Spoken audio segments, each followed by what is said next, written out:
Hey everyone, I'm Yanko, and this is called A Blast from the Past. Throughout the years of my youth, I did my damnedest to be someone else. Anyone else, really. I had no homegrown identity, or at least I felt no connection to it. We were secular Jews, in my opinion, and certainly how I felt at the time, a curse. Why? Because we had the worst of both worlds. Being a non-believer, anything connected to Judaism felt forced and dry, like a cheap Merlot or maybe perhaps more appropriately Manischewitz. In the secular world, we didn't really have a culture. The Italians I grew up with had Italian culture, and the Irish had theirs, and the Dominican had theirs, and so on. But we didn't really have a culture of our own outside of the religion that I didn't believe in. So I went in search of culture. Something I could claim as my own. At first it was Native Americans. I was enthralled by them and their fierce fight with the stronger powers of the Pilgrims and later the Cowboys to keep their culture alive. Eventually, though, I had to admit that no matter how hard I tried, I will never be a real Native American. I segued into basketball. Michael Jordan was my hero. He was my identity. I wanted to be like Mike. I had a ball in my hands at every moment I could. Summer camps and year-round leagues, N1 clothing line and Air Jordan kicks, NBA dreams. Until I realized that no matter how hard I try, I will never grow tall enough or jump high enough to make it. On to rap music.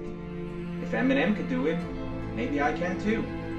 I wanted to be part of those who also fight the power and want to keep their culture while trying to provide for their families and stay out of prison.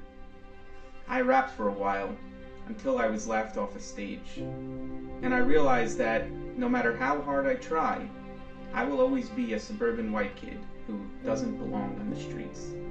My next search was predictable. If I can't be a ball player or a rapper, I guess I'll be a drug dealer.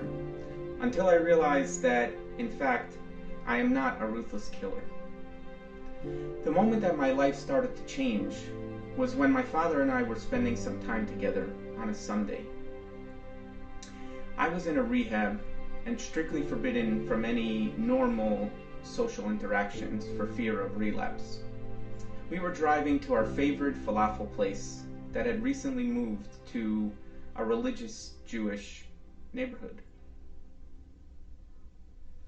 As the passerbys on the street became more and more religious looking, I made a statement to my father.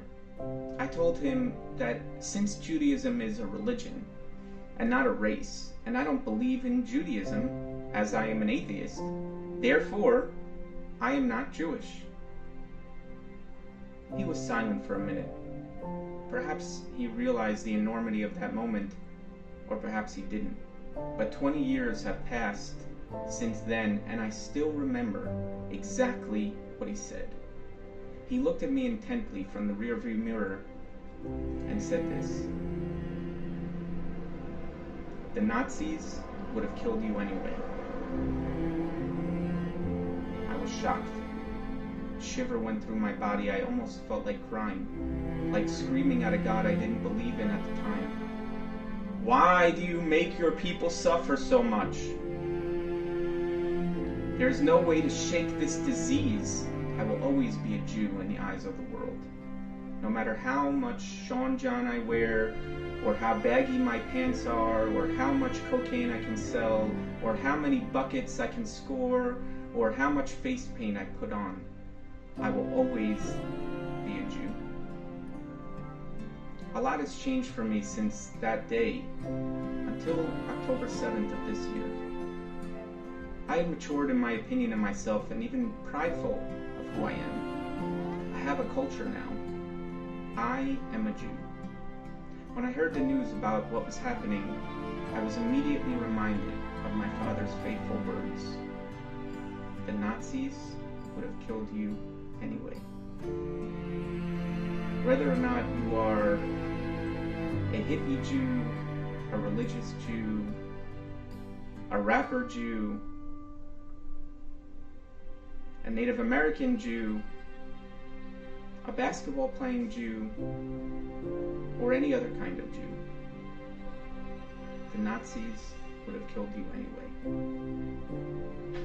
May God Almighty bring an end to our suffering, bring home our captives, and bring us our righteous Redeemer, Mashiach Tzidkenu, immediately in our days. Love you all.